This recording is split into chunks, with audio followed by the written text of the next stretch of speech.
Mga kabayan, kamusta po? Ang inyong lingkod po, nagbabalik na naman po muli para po magkomento po sa inyo dito po sa Tambahay Makabayan. Samahan niyo po si Kamanong at magkomentuhan po tayo. Mag-umpisa na po tayo mga kababayan. Ito po mga kababayan, binabati ko sa naman po at ipinagtatanggol po ng tinatawag ng Vice President na si Garbage In, Garbage Out. Dahil daw po dito po sa niluluto raw po nila na posibilidad na ma-impeach din daw po o i-impeach ang tinatawag na si Bangag at Bongit ng kanyang ate na si Senadora Amy Marcos. At hindi daw po nagnanakaw ng pera si Bongit. At syempre po, alam naman po natin, ikakambyo po nila lahat ito sa mga Duterte at sa Vice President. Hindi po ba? Yan po ang trabaho ng tinatawag na garbage in, garbage out ng Vice President. Kaya po siya nilagay dyan para po maging attack dog umano. Hindi kaya? Umpisahan na po natin mga kabayan ang kanila pong paliwanag at palusot umano. Wala pa nga yung complaint, paano makakapag-ready ang Pangulo? Babasahin muna kung meron mang complaint.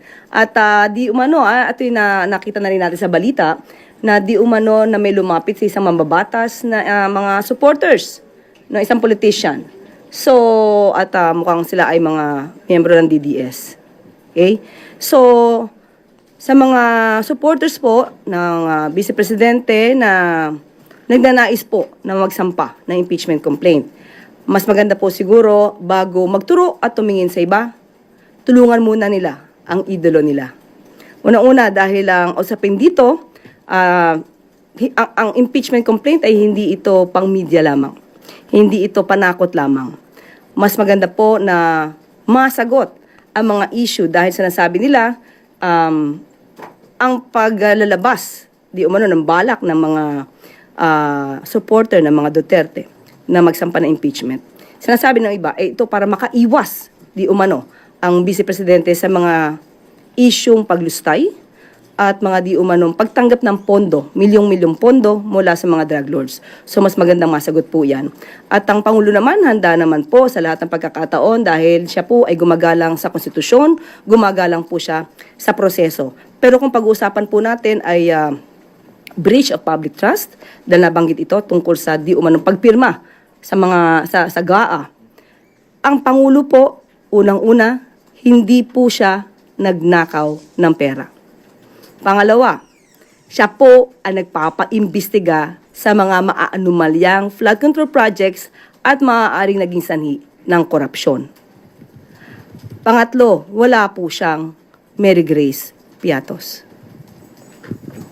Follow-up lang po. So sa mata po ng palasyo, si Vice President Sara Duterte o ang Duterte family ang nasa likod ng mga usap-usapan para ipa-impeach si Pangulong Marcos? Yan po ang inamin ng isang mambabatas. So sa kanya po galing yung sinasabing DDS po or Duterte supporter ang nais maghain ng impeachment complaint laban sa Pangulo. Ang tanong, kanino naman po supporters yung naghahain ng impeachment sa Vice President? Kanino pong supporters yun? Mga kabayan, kanino naman po kaya supporters ang naghahain paulit-ulit na impeachment sa Vice President sa mga gawa-gawa po nila? Samantalang sa COA ay malinis po ang Vice President. Hindi po ba sa COA report, ganyan po katindi ang tagapagsalita na ginagamit po na sinasabi po ng Vice President na si garbage in, garbage out. Mga kababayan, ang galing ano? Hindi raw po nagnanakaw ng pera si Bongit at si Bangag ng kakaunti umano. At ano kaya ang ninanakaw naman? Hindi kaya ginto? Dahil yung ginto po sa Central Bank na tuni-tunilada po ay hindi na po natin alam kung saan na po napunta yon umano. At yan po mga kababayan ang sinabi po ni garbage in, garbage out na tinatawag. At pakinggan naman po natin si Bishop, mga tamay. Meron naman po sinasabi si Bishop kung ano po ang ginagawa ng kanilang amo at kung ano po ang gusto mangyari ni Bishop. Pakinggan po natin si Bishop, mga kabayan. Come and see. Ito tayo kay Jesus Nazareno na bumaba ng kusa alang-alang sa pag-ibig. sa ating bayan ngayon. May mga ayaw bumaba kahit malina at bistado na. Ayaw bumaba kahit pahirap na sa bayan. Ayaw bumaba kahit nagdurusa na ang mga mahihirap. Ayaw bumaba kahit binabaha na at nasisira na ang bayan. Ayaw bumaba kahit hindi karapat-dapat. Nandito po ngayon si Bishop Tobias. Binibiro ko. Yan po mga tambay. Paano po bababa, mga kababayan? Mga kababayan, lahat po sila'y nakikinabang. Bababa po ba? Ang laki ng pakinabang. At syempre po, mga kababayan, hindi naman po papayag si Cara David, mga tambay. Si Cara David, hindi po papayag sa mga hindi po nagnanakaw ng pera. Ito naman po ang sinasabi po ni Cara David sa mga magnanakaw ng pera. Hindi kaya kasamang magnanakaw ng ginto. Pakinggan po natin muli si Cara David sa kanya pong mga request at wish. Kumpiyansa raw si Pangulong Bong. Magandang gabi po sa inyong lahat. How are you, UP Diliman? Buhay pa ba kayo? Siyempre buhay kayo kasi hindi kayo kurakot. Mga kurakot lang ang mamamatay. 4 pa lang napapatay ko eh. 4 na ba? Gusto natin mas marami pa, Gian, di ba? Marami kasi din pinapatay yung mga kura. Yan po, marami rin kasi pinapatay ang kurakot. Ang gusto po ni Cara David ay mas marami pa raw po matsugi, mga kababayan. At syempre po, hindi po kurap, mga tambay. At nakatutok lang po sila kay Mary Grace Piatos na milyon-milyon. Hindi po man lang sila nahihiya dahil sa kapal na po na pagbumuka sa trilyon at daan-daang bilyon, mga kababayan, na nawala po sa taxpayer at sa mga inutang na Pilipino ang magbabayad. At sa katotohanan po, mga kababayan, sa 3 taon po na kanyang panunungkulan ay madadagdagan pa. Madadagdagan pa po yata, mga kababayan. At mukha po yatang masasama sa Guinness Book of Record. Katulad po ng kanyang ama, mga kababayan, sa grabe korupsyon na ginawa. Nasa Guinness din po ang kanyang ama. At baka dumating din po ang panahon na masama rin po sa Guinness itong si Junior. Ito po ang inutang po at ang utang po ng Pilipinas dahil hindi po marunong magnakaw ng pera. Si Bonget na tinatawag na bangag ng kanyang ate at hindi rin po marunong magnakaw ng pera ang mga kaalyado ng administrasyon ng binagawang Pilipinas. Kaya po ang utang ng Pilipinas ay lumolobo na po sa mahigit 3 taon pa lang na wala pong nakita ang mga Pilipino na malalaking proyekto ng better more, build, better more nila. Hindi po ba? Ang nakita natin, corruption, pa more. Hindi po ba? Yan po, mga kabayan, ito po ang utang, mga kababayan, ng Pilipinas. Yan po. Sa loob lang po ng 3 taon. Hindi pa po nadadagdag ang mga susunod na taon dyan. Mga kababayan, grabe. Pang Guinness Book of Record po yan sa mga darating na panahon. At kung ang taong bayan at ang men in uniform po ng Pilipinas, ang mga generals ay mananatiling tulog, bingi at pipi sa katotohanan, ay lolobo pa po ng lolobo ang utang na yan umano. Mga utang na loob. Hindi po ba? Kaya nga sabi ni Father, mga bayan, makakapal na po ang mga pagmumuka. At ganun din po ang pagmumuka ng tinatawag na basura ng Vice President. Matindi po. Ang ginawa po, malapit na po yan, mga tambay. Sa mga darating at matatapos siya, kung kailan siya matapos, lolobo pa po ng lolobo yan na wala pong nakita mga Pilipino na malalaking proyekto maliban po sa pinagmalaking mga ghost project mga kabayan, at 5,500 flood control. 17.65 trillion, mga kabayan. Wala pong malalaking programa at proyekto si Bongit na maipagmamalaki ng mahigit 3 taon. Ang maipagmamalaki lang po ay puro po corruption umano, pamomolitika ng mahigit 3 taon. At ang pera ng taong bayan halos pinagparti-partihan po sa malalaking komisyon umano. Nangunguna na po ang palasyo ayong kay Saldico at pinatotohanan din po ni Gutesa, ni Marine Sergeant Gutesa, na hindi na po natin makita kung nasaan na po siya. Itinatago na rin po yata siya. Katulad po ni Bonoan, ni dating DPWH Secretary Bonoan, at si Saldico na nawala na. At questionable pa ang pagkamatay ni Cabral.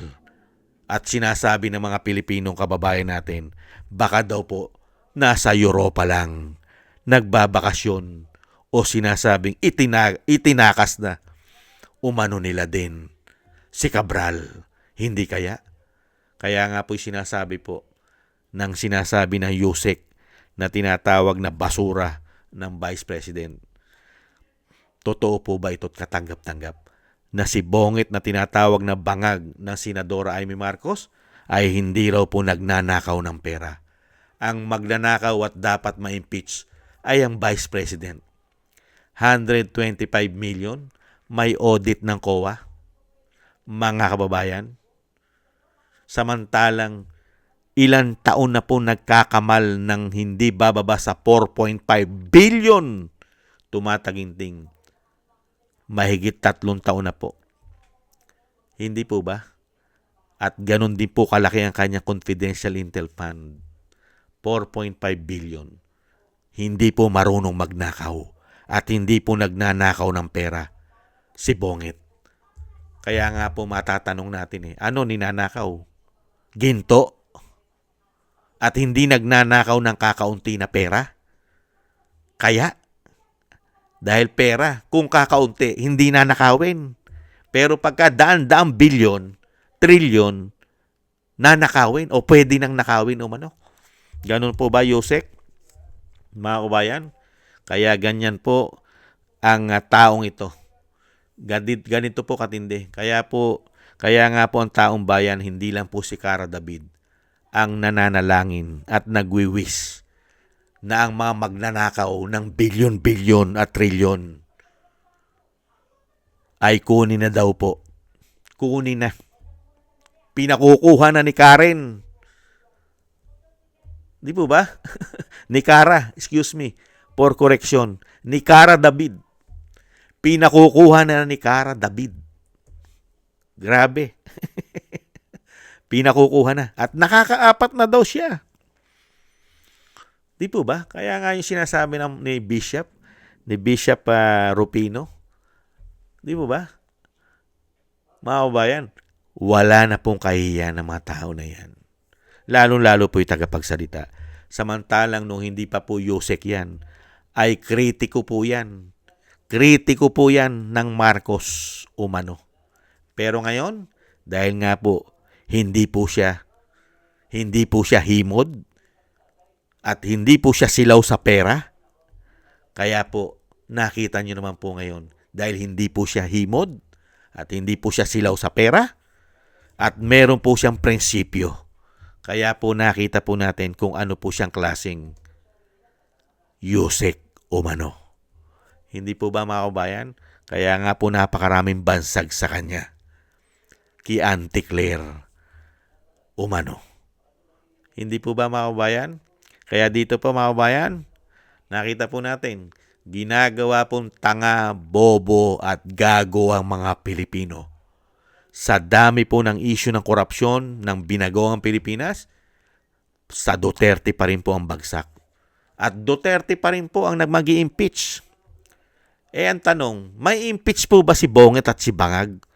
Majority po ng Kongreso ng House of Representatives ay magnanakaw umano.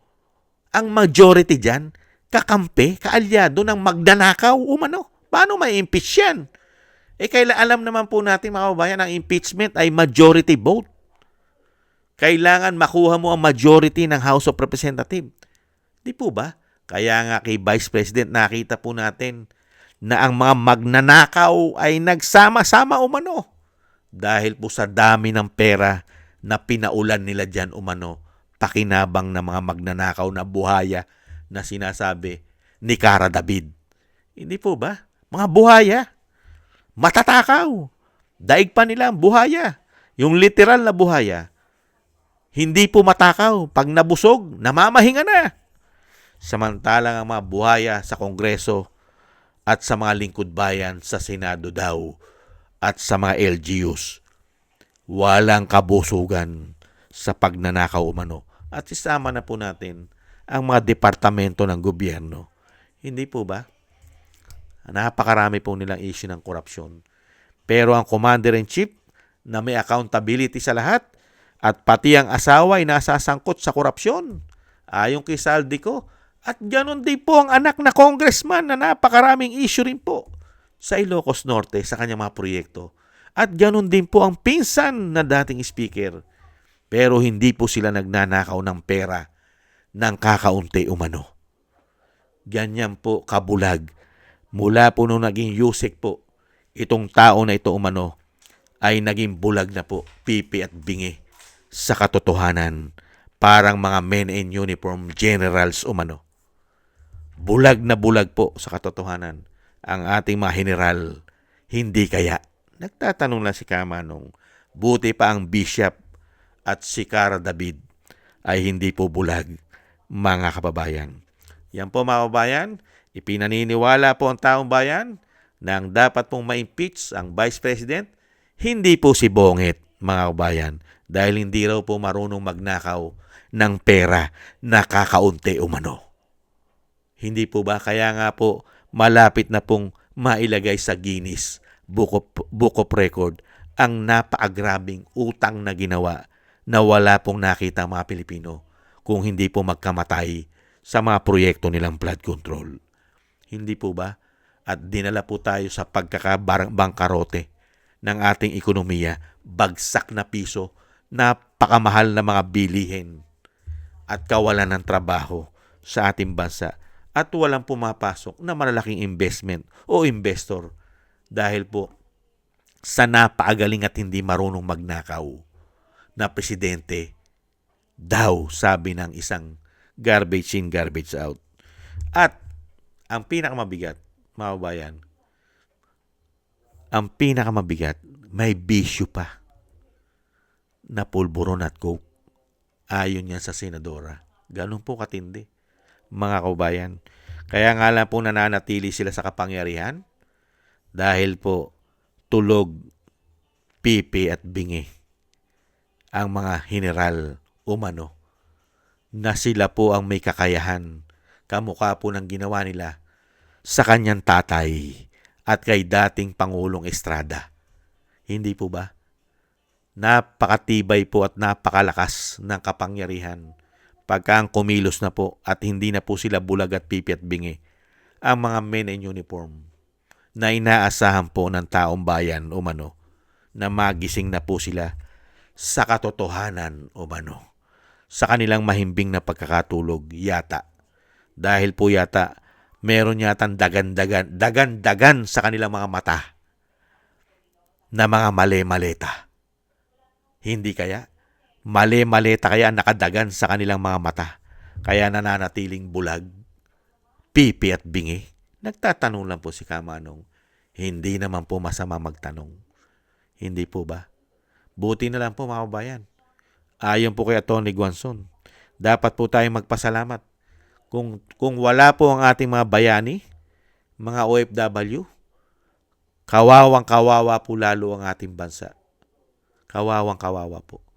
Kaya po nagpapasalamat po si Kamanong sa mga OFW na patuloy po na tumutulong po na hindi po makasurvive pa kahit papaano ang ating bansa sa ginagawa po nilang talamak.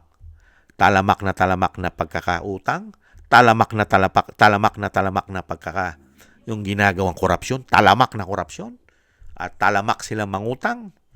Buti na lang po, napakalaking tulong po ng ating mga kababayang OFW para po meron tayong pambayad sa mga interes na inutang nila umano.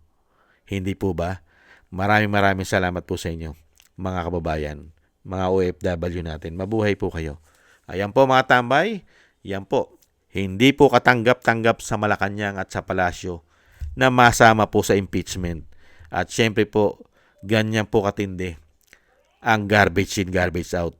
Itinuturo na naman po ang mga Duterte na ang mga Duterte daw po supporters ang nag-i-impeach o nagpaplanong i-impeach si Bongit. Hindi po ba kaya siya i-impeach dahil isang damukal na ginawa pong korupsyon ng gobyerno ng binagoong Pilipinas na siya ang may accountability? Hindi po ba yun ang dahilan? Ginto, maharlika, budget ng napakarami pong anomalya, korupsyon, flood control. Hindi po ba? GSIS, SSS, PDIC, at ang PhilHealth, may loto pa, may airport pa. Ano ka pa? Wala pong impeachment doon? Yusek, dahil ba sa maleta rin, nakadagad sa'yo? Gaano kaya karaming maleta na ang napakinabang nitong tao na ito? Nagtatanong lang. Gaano kaya? Kaya po napakasarap po, mga kabayan. Napakasarap po mangyari, mga kabayan, na makabalik ang isang Duterte sa Malacanang. Lahat po ito.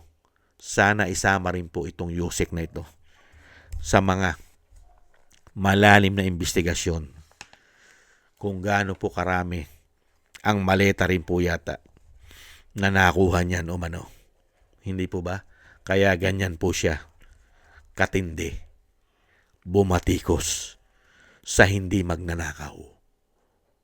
Mga kababayan, maraming salamat po mga kababayan sa mga nagusto po natin tambayan mga kababayan sa YouTube at TikTok. At ganun din po sa ating mga subscribers at sa mga nagko-comment, like, share, and subscribe. Mabuhay po kayo. Shoutout po sa inyo lahat. Ingat po. At thank you rin po sa mga nagbibigay po ng tulong at biyaya.